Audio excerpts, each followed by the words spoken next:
All right, we're gonna use some ground beef. Leaner the better. So you got some 96%, and you're gonna do about 3 pounds worth. 3 pounds, and I got my proprietary blend of 1,100 herbs and spices, soy sauce, curing salt, and regular salt with some other stuff. Here, pour that in. I tried doing this by hand, and that didn't work out so great.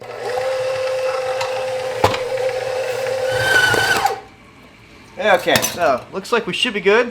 Basically, we're gonna use this thing, used for pastries and stuff, but works just fine for what we're gonna be using it for, which is essentially to extrude the meat into one of these trays. Got our base here, so we're gonna start off with the bottom one. That way anything drips down there. I'll worry about washing these and not everything else. And just from personal experience, you don't want to overfill this. It just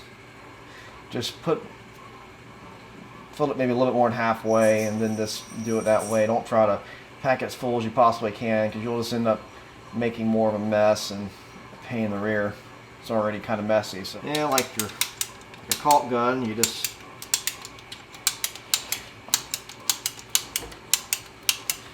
what I just do is I just go around in a circle with it, and then whenever it gets done, then I just break it up, because it's pretty easy to tear apart once it's done.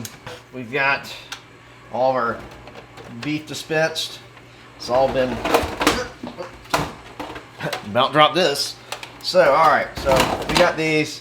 Of course, if we were doing fruits and all that stuff, they've got these little meshes here for you to sit into here, a little bit finer mesh and all that. This is the only part that's actually made in America, that and the other pieces. The heart and soul of this is actually made in China for the Metal Ware Corp, Two Rivers, Wisconsin.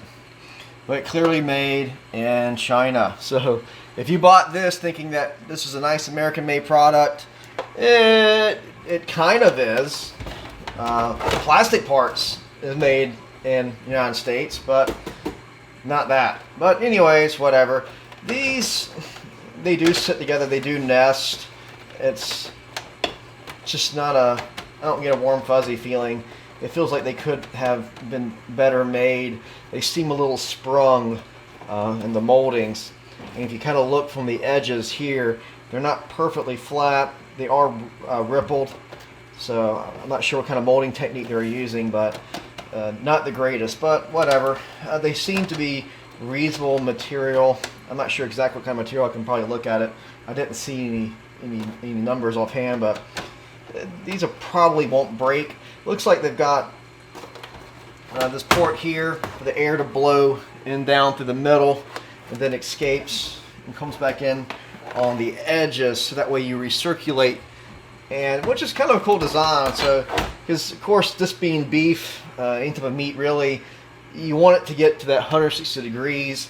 You don't want to cheap out on that. So being something that is designed to handle meats, they definitely have it well thought, and to make sure that this whole area does get to the proper temperature.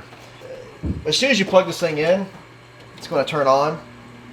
You got the dial for the thermostat, and the fan runs all the time.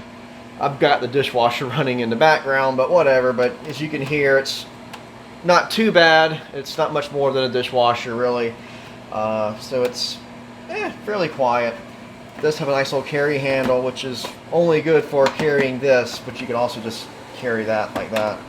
Anyway, so we're going to run this thing for 6 hours or 8 hours. Yeah, it's close enough. 258.9, 259. It's done. Which brings the point of the reason I don't like about this, that you have to unplug it to turn it off.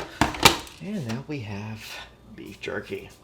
Fat has a habit of going to rancid, so what you want to do, just take paper towel or whatever you got and soak off any excess fat off the beef jerky. That'll preserve its shelf life.